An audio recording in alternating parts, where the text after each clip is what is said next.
about tones and about how they kind of come up in more speech. This is also from Daniel. So he says, this is referring to a review that Annie did on Simple Final A.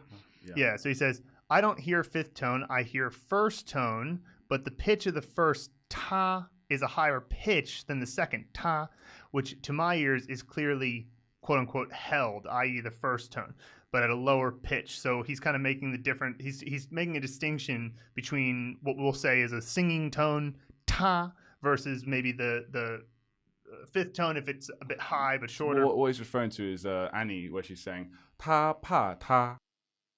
他怕他 She's like ta and ta. It's still first tone, but the second ta is slightly lower. And I remember answering it. It's just a habit of the way people speak. Exactly that. It's one of those things that is so subtle that we didn't bother to include it. We knew about we know about every single pronunciation thing that pretty much comes up in the entire language. I'm pretty sure, right? But there's a bunch of little mini things like that we left out of the course on purpose because it's so small. And it's one of the things that by the time you even bother to are able to physically notice it, you'll be at a high enough level where you have a grounding and you can just accept these little things. But well, that just goes to show that Daniel's got a good ear. Seriously, the only thing I'd say on this point is that generally speaking, I don't know if you guys would agree with this rule, is with regards to the fifth tone, for simplicity, the way I sort of did it was treat it as just like light breath and short. So it's kind of like if you were to do like a first tone, ta.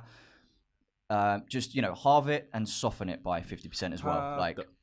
Right, exactly. It's such a light, I don't know. It feels fifth tone soft. is so easy to overanalyze. It's usually quite simple. It's the easiest one to say. It's just just the sound.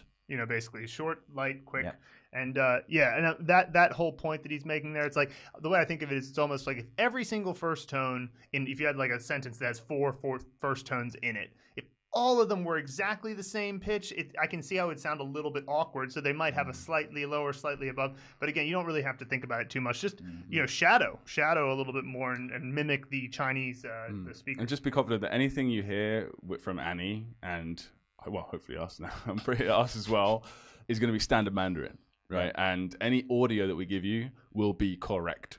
And you might for example, we have Jerry, one of our good friends. He does the male recordings of all of our content, and Annie is our associate and a very good friend as well. They have amazing Mandarin, standard as anything. Right? Maybe it's not grade 1 broadcasting level, but there's about 5 of those people, including my fiance's dad.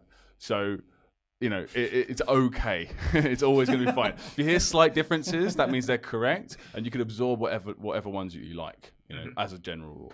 So. Yeah.